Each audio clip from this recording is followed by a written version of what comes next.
কাতার আমাদেরকে জানিয়েছে তারা বাংলাদেশের থেকে 725 জন সোলজার নেবে। এটা পার্মানেন্টলি প্রতি 3 বছর পর পর এই যে এরা একটা ব্যাচ আসবে 3 বছর, তারপরে আবার এবং আমরা চাচ্ছি যে এই নাম্বারটা যাতে আরো বেড়ে 1600 বা আরো বেশি করা যায়।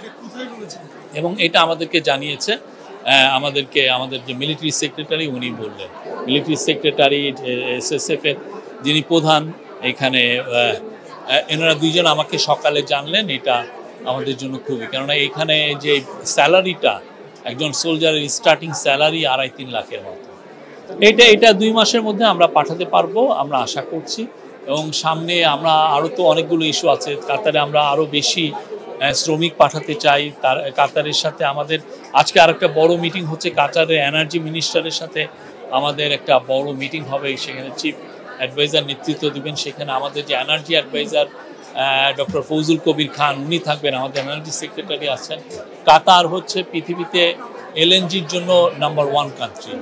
তো কাতারের থেকে আমরা যাতে এলএনজিতে, কাতারের সাথে আমাদের অলরেডি একটা এগ্রিমেন্ট আছে, এটা লং টার্ম এগ্রিমেন্ট, কিন্তু আমরা চাচ্ছি আরও অনেক বেশি এলএনজি আনতে। কেন আমরা আনতে চাচ্ছি? বিকজ প্রচুর বিদেশি ইনভেস্টর আমাদেরকে জানাচ্ছে যে তারা বাংলাদেশে ইনভেস্ট করতে চায়। এবং আপনি এনার্জি মিনিস্টার অ্যাডভাইজার আমাকে নিজে বলেছেন যে 600 দেশি কোম্পানি, 600 যারা বাংলাদেশে অলরেডি আছে, দেশি এবং মাল্টিনেশনাল, তারাই অলরেডি নতুন গ্যাস পাওয়ার লাইন ধরেছে। তো আমাদেরকে তো এদেরকে গ্যাসটাকে সরবরাহ করতে পারবে। আর আমাদের নিজস্ব যেটা গ্যাস সেটা তো ডিপ্লিটিং, এটা কমে যাচ্ছে, যেটা আমরা ইয়ের থেকে পেতাম আমাদের অনশোর বা অফশোরের এক্সপ্লোরেশন করে। তো আমরা চাচ্ছি যে কাতারের সাথে আমাদের সম্পর্কটা আরও সুদৃঢ় হলে আমরা যদি এলএনজি আরও বেটার প্রাইসে পাই, হোয়াই নট। আমরা এই বিষয়ে কাতারের সাথে আমাদের খুব ভালো হবে।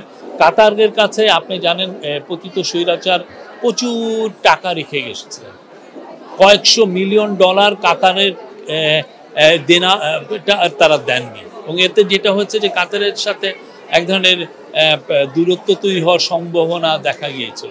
আমাদের গভর্নমেন্ট এসে পুরো টাকাটা দেওয়ার আমরা মুভ নিয়েছি।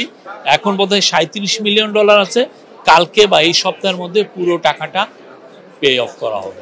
For more updates, follow us on Facebook, subscribe our YouTube channel, get the latest update on www.daily-sun.com.